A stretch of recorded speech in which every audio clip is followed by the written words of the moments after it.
Today we're checking out the Evelo Aries. It is an electric bicycle that can go up to a top speed of 20 miles an hour if you're not biking. Now the law is that if the top speed does not exceed 20 miles an hour, you can ride in the bike lane and you don't need a license. So like any bicycle, you can just pedal along without the motor. But if you're going up a hill or if you're commuting to work and you don't want to be sweaty, you can turn the motor on in 3 different settings and it'll give you a little boost on your way to work. Between each charge, you can go up to 40 miles, and obviously you can just pedal and use it as a regular bicycle.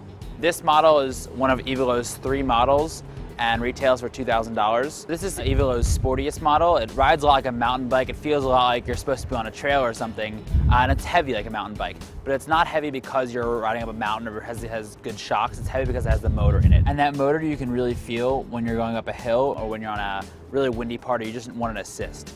So there's left and right hand gears, obviously brakes. Everyone's hopefully used to riding a bike. But the left hand side is your motor, so you have low, medium, and high, and a little throttle. So if you just don't want to pedal anymore, you're tired, you're going home after a long day, you can just hold the throttle up and it'll just cruise for you. On the right hand side, there's a hill setting where you can sort of shift up when you're on a big hill, a lot like gear shifting, but instead of merely shifting to a lower gear so that it's easier to pedal with your chain, when you shift to the high, tall hill setting, it gives you both an easier way to pedal and a stronger motor boost.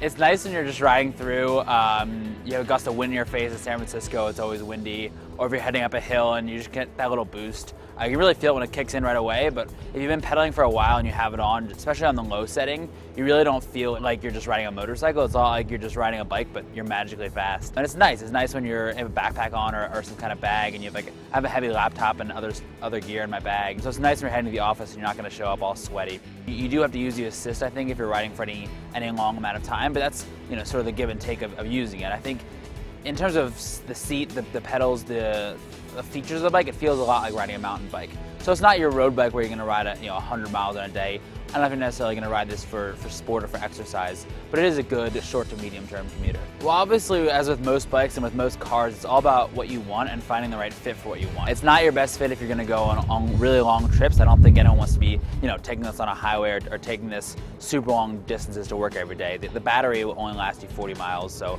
you think round trip, that's not that far. But it is really a good medium price range, good medium quality. It's a well put together bike. It's a little heavy. That was my biggest downside when I was riding it. But again, if you want a really light bike, you're gonna pay a lot more for it. So it is, I think, a nice medium priced bike. It's good quality, and I think it's good for people who are gonna commute to work.